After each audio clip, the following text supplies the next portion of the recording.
When people argue about ancient Egypt versus ancient Greece, most of the time they're not really talking about history. They're talking about legacy or influence on the modern world. But that's not what actually tells us who was stronger.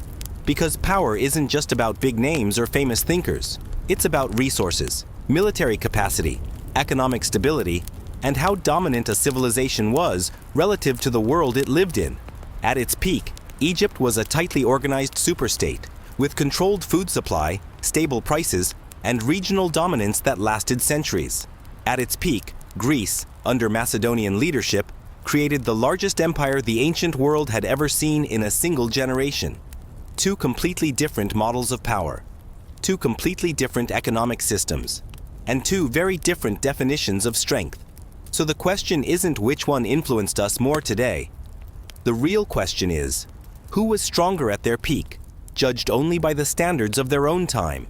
That's what we're breaking down. Ancient Egypt versus ancient Greece. Let's begin. To make this comparison fair, we have to be very specific about when we're talking about, because neither Egypt nor Greece was powerful in the same way for their entire history. For Egypt, we're looking at the New Kingdom period, roughly 1550 to 1070 BCE. This was Egypt at its absolute peak, expanding beyond the Nile, controlling Nubia, projecting power into the Levant, and operating one of the most stable economic systems the ancient world had ever seen. For Greece, we're focusing on the Macedonian era under Alexander the Great, from 336 to 323 BCE. This was the moment when the Greek world stopped being a collection of city-states and became the core of a massive empire stretching across 3 continents. What makes this comparison interesting, and honestly surprising, is that these two civilizations peaked in very different global environments. Egypt rose in a world where long-term stability was rare, and survived by mastering agriculture, logistics, and state control. Greece peaked in a highly competitive, interconnected world, where speed, innovation, and military efficiency mattered more than longevity. So this isn't a battle between pyramids and philosophers. It's a comparison between stable imperial power and explosive expansion. With that context in mind, let's start with the first category, geopolitical power. When we talk about global influence in the ancient world, we're not talking about modern globalization. We're talking about who controlled land, who shaped regional politics, and which civilizations other powers had to respect. Let's start with ancient Egypt at its peak. During the New Kingdom, Egypt evolved from a river-based kingdom into a dominant regional superpower. It directly controlled the entire Nile Valley and extended its rule south into Nubia, a region critical for gold and raw materials. To the north and east, Egypt projected power into the Levant, using a mix of military presence, diplomacy, and long-term vassal states. Egyptian influence wasn't chaotic or fast. It was organized, centralized, and sustainable. From an economic perspective, this mattered. Control over trade routes, food production, and resource flows gave Egypt leverage without constant warfare. Now let's look at ancient Greece during the Macedonian era. Under Alexander the Great, Greek-led forces created the largest empire the ancient world had ever seen. In just over a decade, this empire stretched across Europe, North Africa, and deep into Asia. Greece didn't just influence these regions, it ruled them directly. Political authority, military command, and administrative systems were imposed across multiple civilizations. Greek language and culture spread rapidly, connecting regions that had never been unified before. From a geopolitical standpoint, this level of reach was unprecedented for its time.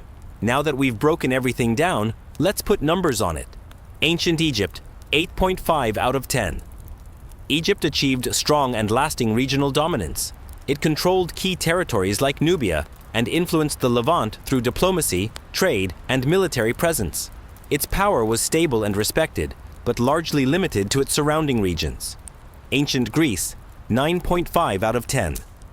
At its peak under Macedonian leadership, Greece exercised direct control over an unprecedented amount of territory across Europe, Africa, and Asia. Its influence was broader and more global for its era, even if less stable over the long term.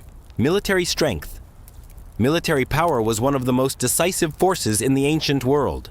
It determined who could defend territory, project force, and survive long term. Let's start with ancient Egypt at its prime during the New Kingdom. Egypt maintained a professional standing army supported directly by the state. Its strength came from disciplined infantry, elite chariot units, and strong border fortifications. The Nile gave Egypt a major strategic advantage. It allowed reliable logistics, fast troop movement, and consistent supply during campaigns. A clear example of Egyptian military capability was the Battle of Kadesh, where Egypt faced the Hittite Empire, one of the strongest military powers of the time, and avoided defeat while maintaining regional balance. However, Egypt's military doctrine prioritized defense, control, and stability.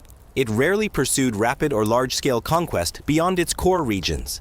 Now let's look at ancient Greece at its prime.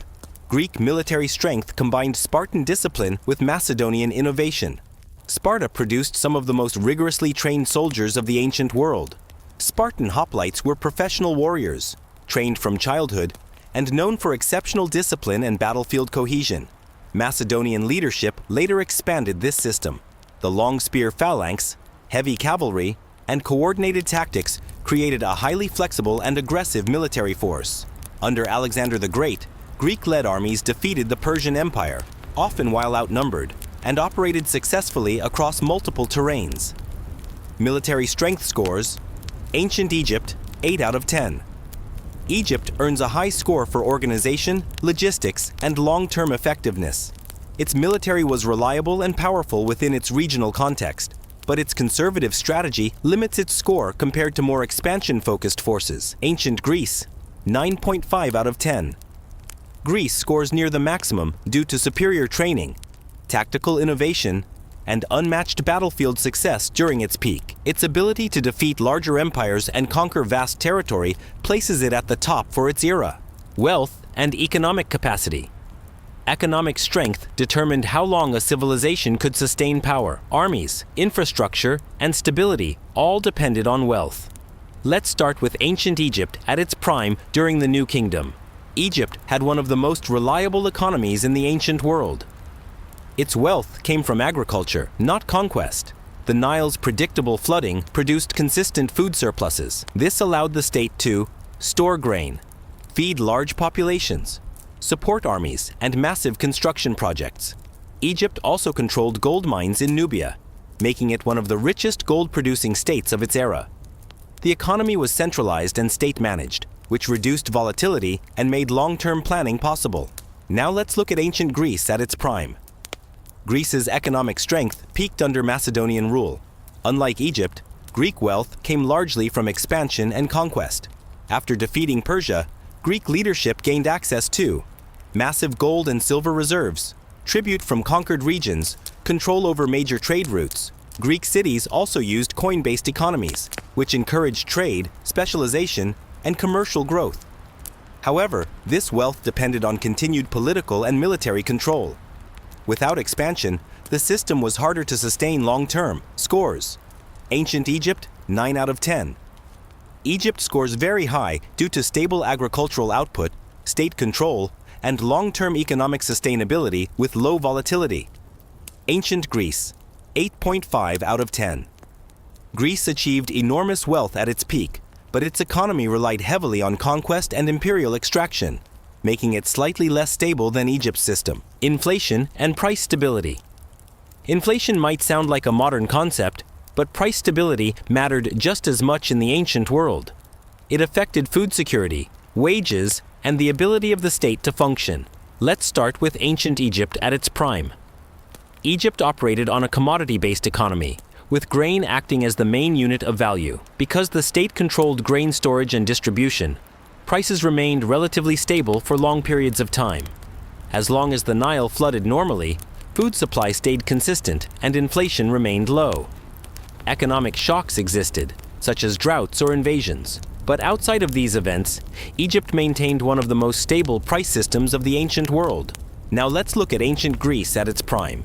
Greek economies relied heavily on metal coinage, especially silver and gold. During the Macedonian era, huge amounts of Persian treasure entered circulation. This sudden increase in money supply boosted spending and trade, but it also caused price pressure, especially in major cities.